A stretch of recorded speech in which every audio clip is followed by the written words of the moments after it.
When I think of Don Knotts, I can still picture anxious stammers, puzzled looks, and a laugh that echoed through the years. On the Andy Griffith Show, he played the role of Barney Fe, the deputy whose awkwardness became comical. He became one of the most beloved TV stars of all time after winning 5 Emmys. Applause was not the end of the story, though. A man wounded by loneliness, disease, and terror lay beneath the surface of his laughter.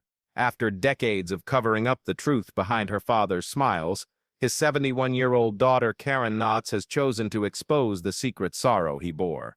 She doesn't want to ruin his memories, she wants to fill it in. For the charming sheriff had a wounded spirit, having overcome adversity in infancy, debilitating anxiety, and a battle with disease that not even stardom could cure. An eerie upbringing. The birthday of Jesse Donald Knotts is July Day of 1924 in the city of Morgantown in the state of West Virginia. One of 4 brothers, the youngest. His arrival compounded the family's precarious financial situation. Elsie Lucetta, his mother, was 40 years old at the time of his birth. At a time when William Jesse, his father, was dealing with major issues in his own life as a result. Domestic life became more complicated and uncertain. Don was deeply impacted by the atmosphere of instability that pervaded his childhood, where stability was often out of reach. His 3 elder brothers were considerably older than him, and rather than being close friends, they frequently existed in separate realities. Don looked up to Sid, their brother, because of his infectious laugh and ability to lighten any situation. Don and the rest of the family were devastated when Sid died suddenly following an asthma attack. It was the first time he had to deal with the reality of losing a brother and being without them. The person he looked up to the most cast an enduring shadow. Don sought solace in his imagination at times of adversity. His creation, Danny, a dummy, became an ally and comic foil. Together with Danny, Don was able to develop fun habits that aided his recovery, put aside his problems. While at school, he started to be more outspoken with his comedic timing, showcasing a gift for short sketches. Don felt like an outsider even though his peers made him class president and enjoyed being around him. Discrepancy between how he felt on the inside and how other people perceived him will continue to shape his life. In retrospect, his daughter Karen Knotts saw through her father's stage fright and realized that his frightened, high-ranking character was genuine. The worry he'd felt since he was a kid showed up in it. Every chuckle, every heightened muscle movement had a genuine source. His armor became comedy, a means of turning anxiety into connection. The small Morgantown kid had found that humor might serve a dual purpose. It could lighten the mood of others and shield him from the burdens he carried. Within, discovering a uniform stage. He was devastated but not defeated. When Don's maiden venture into New York's entertainment industry bombed. In 1943, as the globe was engulfed in war, he joined the United States Army. But the stage, not the battlefield, was his assignment. The 6,817th Special Services Battalion, in which he served, was formed to provide amusement and relief to troops who were constantly under stress.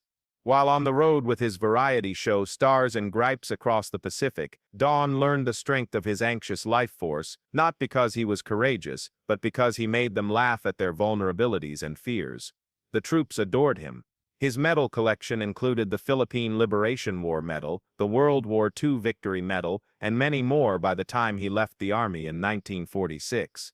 Commendation along with 4 Bronze Service Stars. Aside from the accolades, he was known for his honed stage presence, which provided him with a sense of direction he had never experienced before.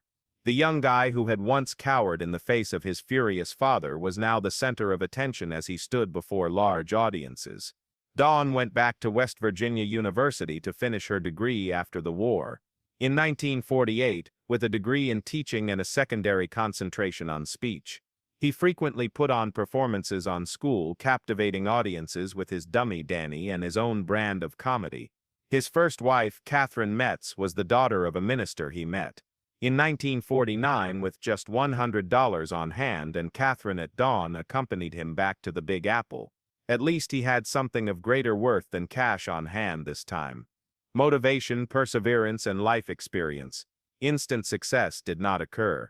Casting directors continued to think he was too uncomfortable, uneasy enough to hold a starring part. However, he persevered and managed to make ends meet with radio gigs and modest concerts. A profession started to take form gradually. Before making his television debut he was a regular on radio westerns such as Bobby Benson and the B.B. Bear Riders. Look ahead to the future. His nervous habits finally found an audience on TV. Don was getting closer and closer to the Andy Griffith breakthrough, the moment that would change his life. Don Knotts had risen above the status of mere New York City struggling actor by the mid-1950s. In 1956, his distinctive style piqued the interest of Steve Allen, who thereafter included him in hilarious sketches on his show. In mock interviews, Don portrayed characters who were nervous, and the audience liked it. He finally felt that his anxious enthusiasm was an asset. He was the one officially sanctioned. He reunited with Andy Griffith that year for Sergeants on Broadway. Andy's rustic good looks complemented Don's performance as a clumsy corporal. There was no denying the electric chemistry between them. It set the stage for a television classic to be born. Partnerships. Griffith premiered The Andy Griffith Show in 1960. To Andy's sheriff, Don half-jokingly proposed that he play the role of deputy. Shortly after, Barney Fe was created from the notion. The role was the game changer. Awkward situations were turned into comedic gold by Don week after week. Barney became a national treasure due to his restless movements, stuttering speech, and limitless enthusiasm. In just 5 short years, Don solidified his position in television and garnered 5 Emmy wins. The past. Behind the scenes, though, there was a steep price to pay for on-screen success. Under the pressure of his profession, his marriage to Catherine Metz, which had started out promising, was crumbling. Working long hours on set coupled with Don's constant anxiousness caused a chasm that neither of them could cross. Despite her troubled relationship with Andy Griffith's wife, rumors have it that Catherine never really fit in with the Hollywood elite. The marriage ended in divorce after 13 years and the birth of 2 children. He had a daughter named Karen Knotts. She acknowledged that although the audience admired her father, domestic life was quite challenging. Family life was chaotic due to Don's continual anxiety, his performance-related tiredness, and his reliance on medicine for anxiety. After making millions of people laugh, the man often went home exhausted and alone. The disparity between Karen's father and America's beloved deputy was striking. Even though Don's breakthrough propelled him to prominence, it also exacerbated his long-simmering personal issues. Notoriety, nervousness, and the lonesome middle years. In 1965, during his most successful year notoriety, Don Knotts surprised his audience with a shocking decision. He decided not to renew his contract, and instead inked a movie deal with Universal Pictures because he thought The Andy Griffith Show would terminate after 5 seasons. He aspired to be a main man and escape Barney Fe's shadow. At first it appeared to be doable. Headlining films such as The Incredible Mr. Limpet and The Reluctant Astronaut gave him the opportunity to shine, but nothing could ever match the charm of Mayberry. Even in her role as the nervous sidekick, Dawn was beloved by the audience. The Love God, a racy comedy about a Playboy publisher that he directed in 1969, demonstrated that audiences were unable to embrace him as a love protagonist. The movie's financial success and Dawn's self-assurance both took a tumble. His personal conflicts, meanwhile, heated up. Don had severe anxiety for a long time and would sometimes stay in bed for days leading up to performances.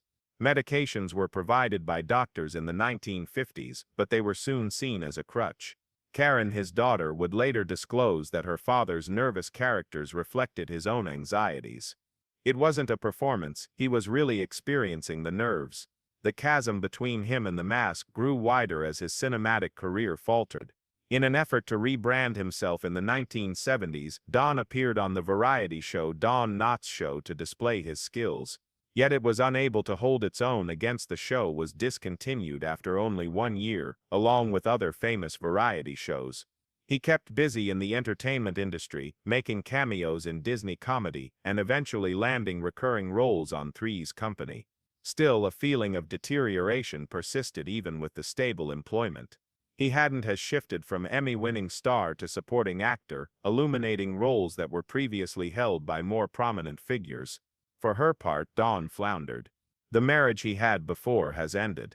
Despite his frequent encounters with women, he never managed to find a lasting relationship. As far as Karen could remember, everyone adored Barney Fe, but loving Don Knotts was not always easy for them. While fame brought him notoriety, it did little to alleviate his feelings of loneliness, dwindling health, and dying love. Don Knotts had established himself as a television icon by the 1980s, but his private life remained falling apart all over again. After nearly 10 years of marital strife, his second marriage to Laura Lee Sakna came to an end in 1983. The final straw was Don's diagnosis of macular degeneration, a condition that would eventually cause him to lose his sight. Tragically, he received the news. As for the guy whose job was dependent on the prospect of going blind was intolerable in terms of timing, facial emotions, and performance. Laura Lee came clean about how her husband's insanity about the diagnosis was the final straw that broke the marriage. Fortunately, surgery helped him regain most of his vision, but he still has emotional scars from the ordeal. The harm that Don's lifelong dependence on smoking had caused had already been done. He had lung cancer by the late 90s. The illness came back to collect its debt, even though he had stopped smoking almost 10 years before. Don continued to hold on to keeping the gravity of his condition under wraps so as not to damage his reputation among fans. Upon his offspring, he continued to jest and ignore queries, claiming he will get better. Don discovered love again, despite all the chaos. They met in 1987 on the set of the sitcom, What a Country, where Frances Yarborough was an actor. She was much younger when she helped Don with lines behind the scenes. She was also working. Although at first glance their bond appeared implausible, it gradually blossomed into something more substantial. Their 2002 wedding gave Don the long-sought steadiness that he seldom encountered. His ability to make everyone laugh while secretly battling so much anguish drew Frances, she claimed later, because of his sensitivity. Their time spent together was fleeting. The cancer has spread beyond the point of treatment by 2006. He fought back against hopelessness even as his condition deteriorated. He maintained his sense of humor by putting on a final private performance for those who came to see him at the hospital. His daughter Karen remembered that he had them in fits of laughter right up until Dad passed away, forcing her to exit the room. His last talent was the ability to make people laugh even when they knew they were dying. My Daughter's Confession and My Last Farewell. The health of Don Ken deteriorated in February 2006. The doctors at UCLA Medical Center were aware that his time was limited due to the progression of cancer. He was peacefully surrounded by loved ones as they gathered at his bedside. Andy Griffith, his former Magic partner on television, was one of them. Griffith subsequently spoke about those last moments in a Larry King interview. He pleaded with Don in a low voice, using the secret name Jess that only his closest friends knew, and asked him to keep oxygen consumption. Even though Don was unable to talk anymore, he made a small movement with his shoulder as a last sign that he had heard her, as a symbol of their unbreakable tie, even in their final moments together. It was a quiet farewell between two guys whose bond had shaped a television age. His daughter Karen Knotts was also present, and she was holding his hand. Her father's natural sense of humor was always there, she said afterwards. He was having such a hard time breathing that Karen and her stepmother couldn't help but bust out laughing at whatever he said or did, frightened to make her father, who is dying, laugh. It was something she profoundly regretted years later.